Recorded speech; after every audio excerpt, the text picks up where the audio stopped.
WhatsApp everyone, কেমন আছেন সবাই? আশা রাখি তোমরা ভালো আছো। এটি হলো আমাদের গ্রাম। গ্রামের পরিবেশ অনেককেই ভালো লাগে। অনেকেই শহরের কোলাহল ছেড়ে গ্রামে ঘুরতে আসেন। তো আমরা গ্রামের মানুষ, আমরা সাদা মনের মানুষ, আমরা গ্রামেই বসবাস করি। এটি হলো গ্রাম।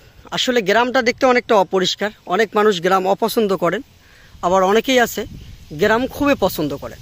সেই জায়গা থেকে আমাদের এই গ্রাম, আমাদের গ্রামে মানুষ মূলত তাদের জীবিকা নির্বাহ করে কৃষির উপর নির্ভর করে। এখানে আপনারা দেখতে পাচ্ছেন আমাদের এখানে একটা ফ্যাক্টরি তৈরি হয়েছে। এটা নারিশ পোলট্রি ফার্ম। অনেক জায়গা নিয়ে এই ফ্যাক্টরিটা তৈরি হয়েছে, কিন্তু এলাকার মানুষ এখানে কাজ করতে পারে না। আমাদেরকে চাষাবাদ করেই জীবনযাপন করতে হয়। আশপাশ দেখতেছেন এখানে কলা চাষ। মূলত এই কলা চাষটা আমাদের এখানে ছিল না। এখন আলহামদুলিল্লাহ যুগের পরিক্রমায় কলা চাষটা দিন দিন বৃদ্ধি পাচ্ছে। গত 3 থেকে 4 বছর ধরে এই কলা চাষটা এত পরিমাণেই মানুষ করতেছে যেটা বলার বাইরে। তো আলহামদুলিল্লাহ কলা চাষ করে আমাদের গ্রামের কৃষকরা অনেকটাই স্বাবলম্বী হচ্ছে। কলাতে মোটামুটি লাভ হয় আলহামদুলিল্লাহ।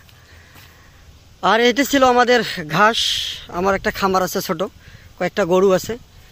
এই ঘাসগুলো আমি ওই কেটে কেটে গরুকে খাওয়াই। আর এটা আমার কলা বাগান। আলহামদুলিল্লাহ কলা হয়েছে, বেশ কিছু কলা কাটাও হয়েছে।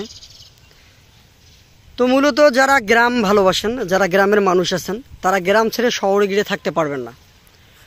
আমি নিজের পার্সোনাল দিক থেকেই বলি, নিজের ব্যক্তিগতভাবেই বলি, আমার ভালো লাগে না। শহরে গেলেই কেমন জানি মনে হয় 4 দেয়ালের মধ্যে আটকায় আছি। আর গ্রামে আসলে মনে হয় মুক্ত বাতাস। এই যে মুক্ত বাতাস, এটা আসলে আপনি পাবেন না, টাকা দিয়েও পাবেন না শহরে।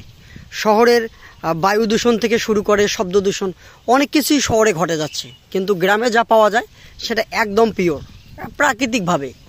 আল্লাহ তাআলার অনেক নিদর্শন এই গ্রামে আসলে আপনারা দেখতে পারবেন। শহরে ইট পাথরের, শহরে থেকে অনেক মানুষের মনটাও ইট পাথর হয়ে যায়। কিন্তু আপনি যখন গ্রামে ঘুরবেন বা গ্রামে আসবেন, তখন আপনার মনে হবে যে আসলেই গ্রামের মানুষগুলো সহজ সরল যেমন, এবং গ্রামের বাতাস এতটাই বিশুদ্ধ, এবং গ্রামের যে খাবারগুলো আমরা খাই সরাসরি জমি থেকে তুলেই কিন্তু খাই। আর আমরা যখন এই আবাদগুলো, এখানে বেগুন গাড়া হয়েছে, আদা গাড়া হয়েছে, এখানে ধান চাষ করা হয়েছে, আমরা এগুলো যখন ঘরে তুলবো, তারপরে আমরা একটা বাজারজাত করে তারপরে আপনারা পাবেন। তার আগে কিন্তু শহরের মানুষ পাবে না। তো এটাই হলো কথা। তাই অনেকেই হয়তো নেগেটিভভাবে নিতে পারেন।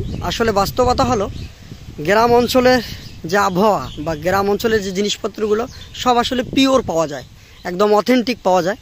যার কারণে গ্রামের মানুষ পরিশ্রম করে সারাদিন করেও ইনশাআল্লাহ আল্লাহর রহমতে তারা সঠিকভাবে পরিশ্রম করে জীবনযাপন করতে পারে।